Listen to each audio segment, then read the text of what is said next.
Indore press club में आयोजित press वार्ता में इंदौर शहर युवा कांग्रेस अध्यक्ष निखिल वर्मा और एनएसयूआई उपाध्यक्ष संदीप पाटोदे ने आकाशा योजना में छात्रों के साथ हो रही अव्यवस्थाओं और लापरवाही को लेकर प्रदेश सरकार और संस्थान प्रबंधन पर गंभीर आरोप लगाए। नेताओं ने कहा कि नीट की तैयारी के लिए चयनित छात्रों को समय पर कक्षाएं, योग्य शिक्षक, टैबलेट, मॉड्यूल और छात्रवृत्ति और अन्य मूलभूत सुविधाएं नहीं मिली, जिससे उनका शैक्षणिक सत्र प्रभावित हुआ।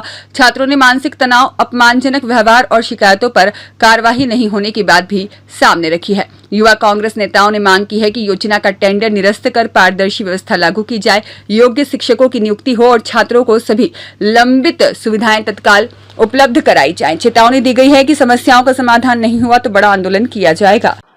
हम लोगों ने कलेक्टर सर को शिकायत की थी कि हम लोग को दिक्कत आ रही है कि जो टीचर है वो सही ढंग से नहीं पढ़ा रहे हैं। तो जांच कमेटी आई थी, एडीएम सर और एसी सर, उन लोगों को हमने साफ बताया कि हमारी फैकल्टी बदलने से अच्छा है कि हमारा टेंडर ही चेंज कर दीजिए, जिससे हमको भविष्य में भी दिक्कत नहीं आएगी। क्योंकि जो टेंडर वाले सर है मुकुल बंसल सर और जो उनके साथ में एक और सुमित सर है, उनके द्वारा हमको धमकाया डराया जाता है। जब हम लोग आवाज़ उठाते हैं तो हमको बोला जाता है कि तुम लोग को हम लोग टीसी दे देंगे, तुम लोग ज़्यादा खुरापाती कर रहे हो। और हमको जाति सूचक भी बोला जाता है कि तुम लोग आदिवासी हो, तुम लोग टेबलेट मॉड्यूल लेके क्या करोगे, जब तुम पढ़ते तो हो नहीं। ऐसे ऐसे हमको अपशब्द बोले जाते हैं। और हम लोग यहाँ पर हम लोगों को बुलाया जाना था सितंबर में, हम लोगों को ना बुलाकर दिसंबर में बुलाया गया। दिसंबर में बुलाकर भी क्लासेस नहीं लगाई गई और ऐसे कर करके फरवरी में लगाई गई और फरवरी में भी सही ढंग से नहीं लगाई गई। ये सब करते रहे, हमको कुछ बोलते गए। हम लोग जब टेबलेट नहीं मिला इसलिए आवाज़ उठा रहे थे, तो ऐसे करके हमारा पूरा 1 साल बर्बाद कर दिए। हमने 11वीं का 0% भी नहीं पढ़ा है। अब हम लोग यहाँ नीट करने के लिए आए हैं। हमने सपने देखे कि हम लोग नीट क्रैक करके डॉक्टर बनेंगे,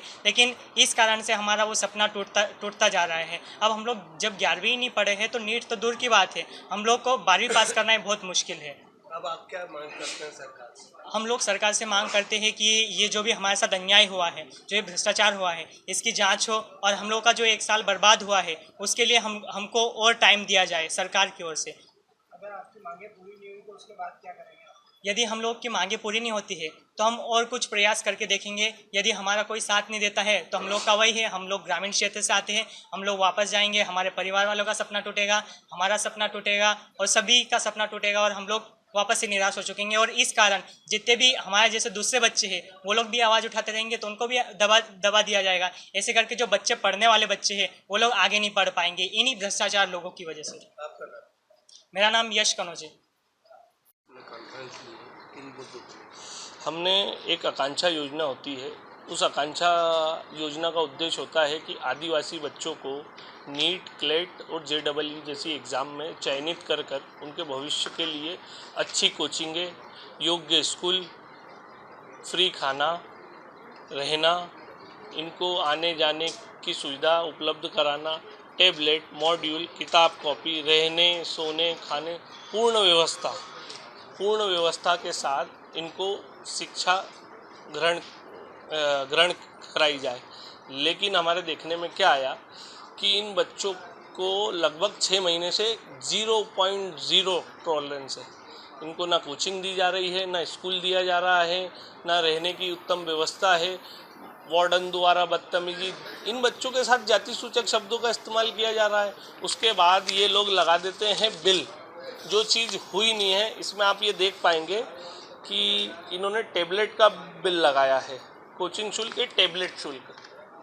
आप अगर पीछे देखेंगे तो इनमें से सिर्फ 5 बच्चों को टेबलेट मिला है, वो भी फ़ोटो खिंचाकर अधिकारी को कागजी खाना पूर्ति करने के लिए। 130 बच्चों को टेबलेट क्यों नहीं? अगर और ये 15 लाख रुपए मांग रहे हैं। इसमें बहुत अच्छे से लिखा है कि पूर्ण शुल्क का 20%, मतलब 4 गुना पैसा।